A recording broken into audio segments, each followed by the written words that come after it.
Star Trek, le film, réalisé par Robert Wise, est sorti aux États-Unis le 7 décembre 1979. Il occupe une place très étrange dans l'histoire du cinéma de science-fiction. C'est à la fois le premier long métrage Star Trek, le retour monumental d'une série devenue culte après son arrêt télévisé et l'un des blockbusters les plus atypiques jamais sortis par un grand studio américain. Le film dure 132 minutes dans sa version cinéma et produit par John Roddenberry, écrit par Harold Livingstone à partir d'une histoire d'Alan Dean Foster, photographiée par Richard Ascline avec une musique de Jerry Goldsmith. On pourrait le résumer sèchement. Une entité cosmique nommée Vidger approche de la Terre, détruit tout sur son passage, et l'Enterprise, commandée de nouveau par Kirk, doit l'intercepter. Mais ce résumé ment par omission, car Star Trek le film n'est pas vraiment un film d'action, ni tout à fait une aventure spatiale, ni seulement une réunion nostalgique de l'équipage original. C'est un film de contemplation, un seuil, le retour au sacré par la technologie, un film où les personnages passent beaucoup de temps à regarder. Regarder l'Enterprise, regarder Vidger, regarder l'inconnu, regarder l'image elle-même, comme si le cinéma redevenait une lanterne magique braquée sur l'infini. Le film est souvent moqué pour sa lenteur. On l'a surnommé The Motionless Picture ou Star Trek The Slow Motion Picture. La blague est facile, presque obligatoire, comme une petite taxe cynique à payer avant d'entrer dans le temple. Pourtant, cette lenteur est précisément ce qui fait aujourd'hui sa singularité. Là où la plupart des suites et reboots ultérieurs chercheront l'efficacité narrative, le duel, la menace identifiable, la punchline ou la bataille spatiale bien huilée, Robert Wise filme l'espace comme une cathédrale sans mur. Le film ne court pas vers l'événement, il s'incline devant lui. Le contexte de production est essentiel. La série Star Trek, diffusée de 66 à 69, 1966 et 1969, n'est pas un succès massif à l'origine, mais elle devient ensuite un phénomène culte grâce aux rediffusions, à la syndication et à la mobilisation des fans. L'American Film Institute rappelle que, malgré ses audiences modestes pendant sa diffusion, NBC, la série, devient, après son annulation, un phénomène mondial auprès d'un public extrêmement actif. Le retour de Star Trek hésite longtemps entre plusieurs formes. John Roddenberry développe d'abord un projet de long métrage, puis Paramount envisage une nouvelle série télévisée, Star Trek Phase 2. Le scénario prévu pour un épisode pilote, In T-Image, devient finalement la base de Star Trek le film après que le succès de Star Wars et de Rencontre du troisième type a convaincu les studios que la science-fiction pourrait redevenir un territoire commercial majeur. Et c'est là que le film devient fascinant.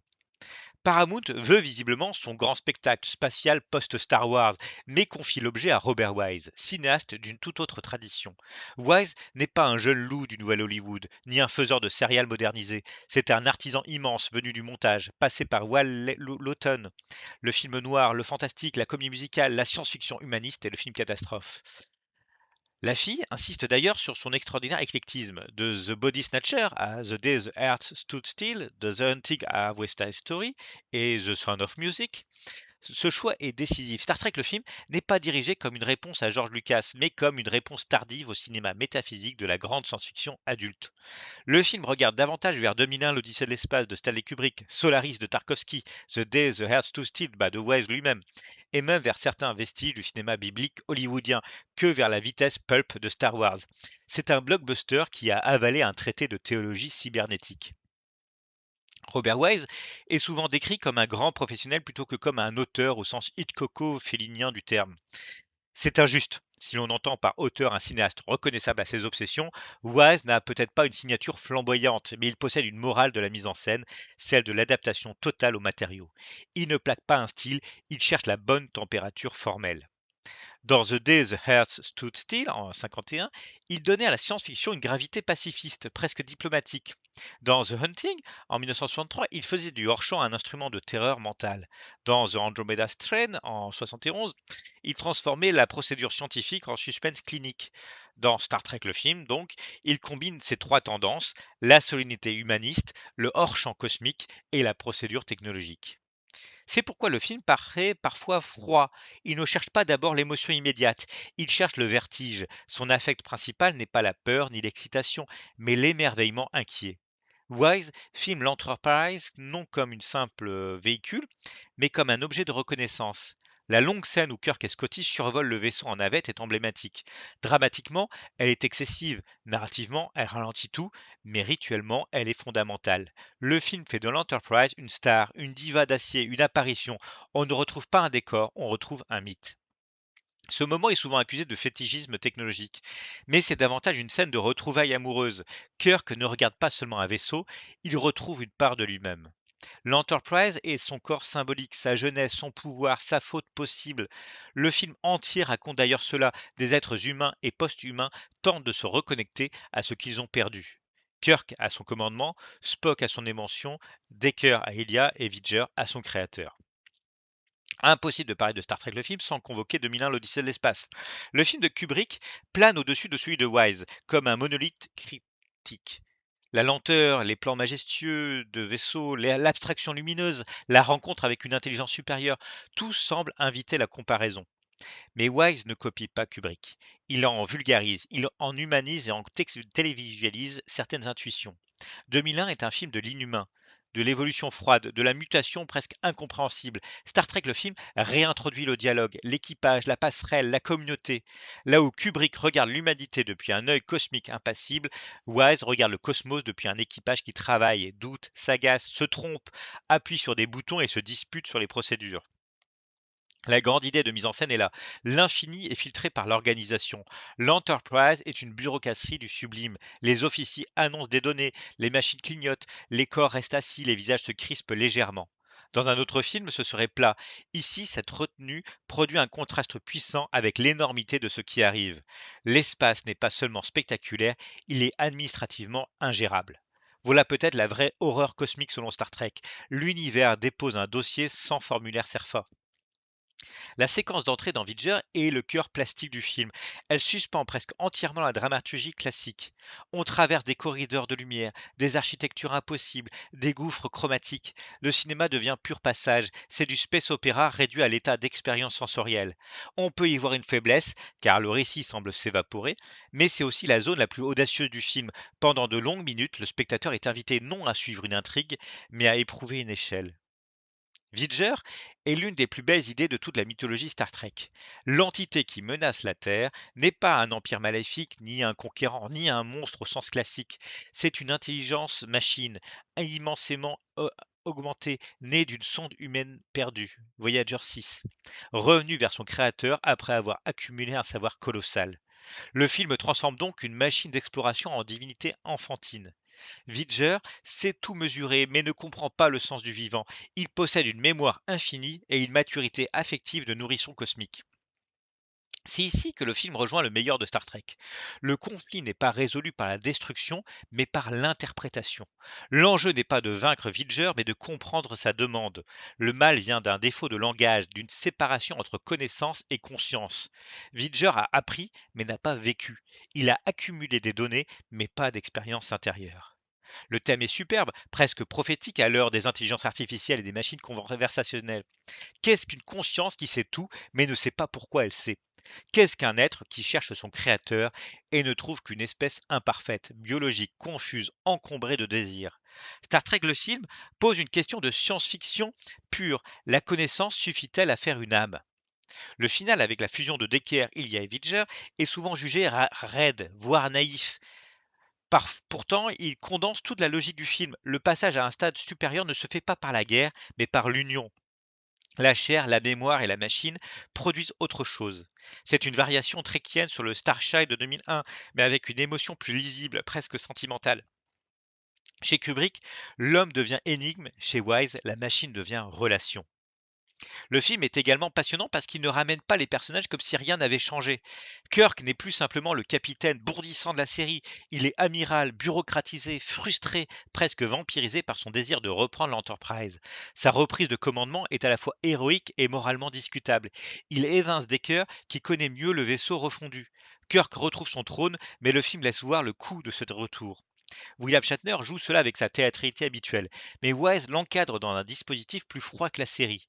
Kirk n'est pas seulement charismatique, il est parfois déplacé.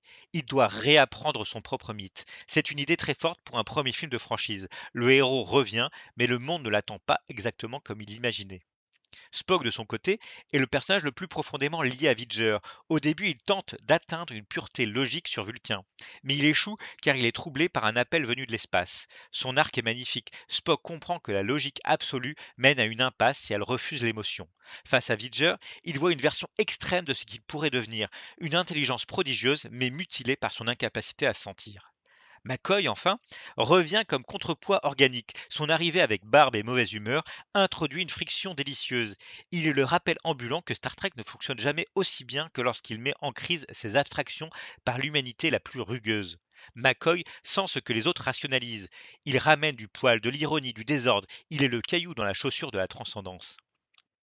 Oui, Decker et Ilia portent les traces de Star Trek Phase 2. Ils sont à la fois de nouveaux personnages et des esquisses de ce que la franchise aurait pu devenir s'il a été revenu à la télévision plutôt qu'au cinéma.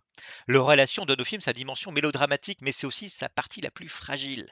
Decker est intéressant parce qu'il représente l'avenir confisqué. Il est le capitaine légitime de l'Enterprise rénovée, mais Kirk lui reprend sa place. Il n'est pas un rival malveillant, plutôt un homme compétent, sacrifié par la nostalgie. Dans beaucoup de blockbusters contemporains, il deviendra un traître ou un jaloux. Ici, il devient une figure de passage. Sa fusion avec Vidger est aussi une manière pour le film de dire l'avenir ne peut pas simplement rester aux commandes, il doit muter. Il y a, joué par Persis Kambata, est plus problématique. Le film lui donne une aura d'altérité sensuelle, presque sacrée, mais la réduit vite à une absence, puis à une copie mécanique. Cela produit des images très fortes, le crâne rasé, le visage impassible, la voix étrange, mais aussi une frustration. Ilia devient davantage surface métaphysique que personnage pleinement développé.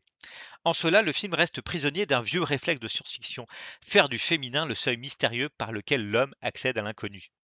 Néanmoins, la relation Decker-Ilia-Vidger permet d'introduire dans la grande abstraction cosmique une douleur intime. La machine prend le visage de l'être aimé. Le deuil devient interface. C'est une idée très belle, presque gothique, aimer une image qui ressemble à celle qu'on a perdue, mais qui n'est plus exactement elle. La musique de Jerry Goldsmith est l'un des triomphes du film. Elle donne à Star Trek le film son identité la plus durable. Le thème principal, qui deviendra plus tard celui de Star Trek The Next Generation, possède une noblesse incroyable. Marche spatiale, fanfare humaniste, appel vers l'ailleurs. Il ne dit pas attaque, il dit élan. Il ne propulse pas seulement le vaisseau, il lui donne une dignité de blason.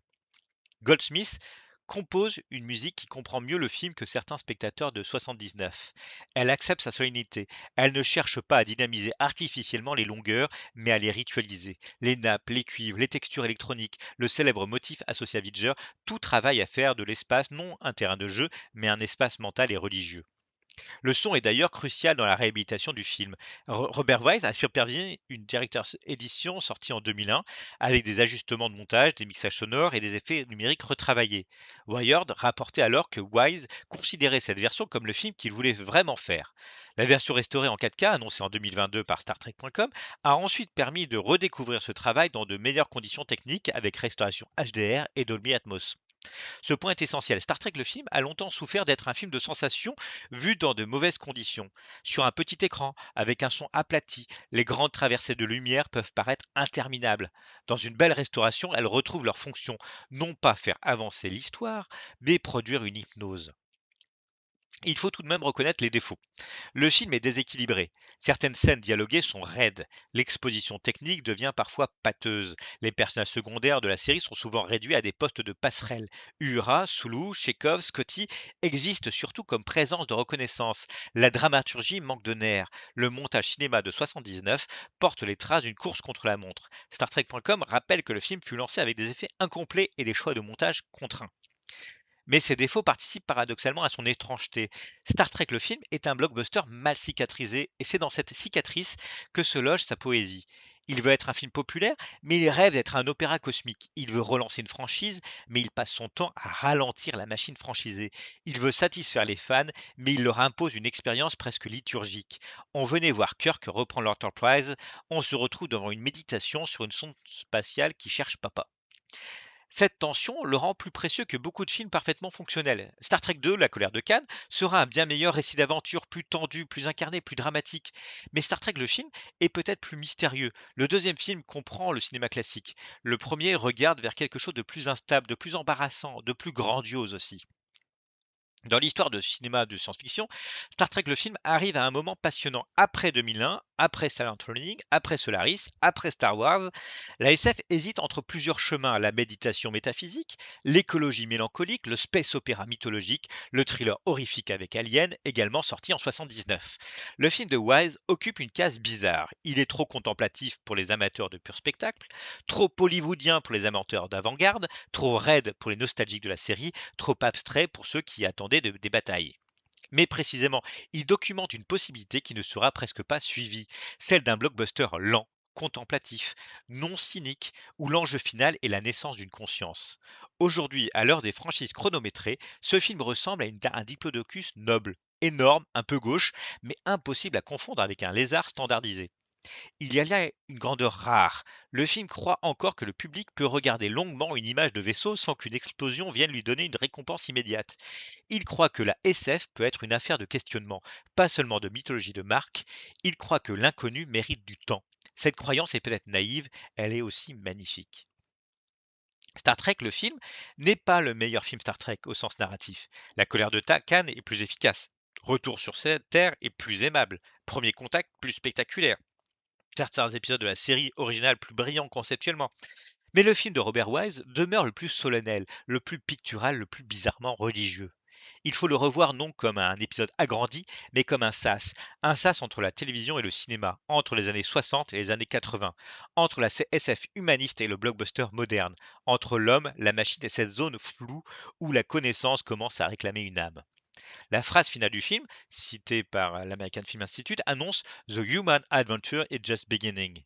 Elle pourrait sembler promotionnelle, presque naïve, mais dans le contexte du film, elle prend un sens plus profond. L'aventure humaine ne fait que commencer. L'aventure humaine ne commence pas parce que l'Enterprise repart vers d'autres épisodes, elle commence parce que l'humanité accepte enfin que ses créations puissent lui revenir comme des questions. Vidger est notre enfant, notre miroir, notre dieu bricolé, notre disque dur mystique. Et Robert Wise, cinéaste trop sage pour être tapageur, trop classique pour être à la mode, filme cette rencontre comme une cérémonie. Star Trek le film est donc un grand film imparfait, un astre lent, un blockbuster en robe de moine, un film qui confond parfois profondeur et immobilité, mais dont l'immobilité même finit par devenir une forme de profondeur. Il avance peu, certes, mais il regarde loin.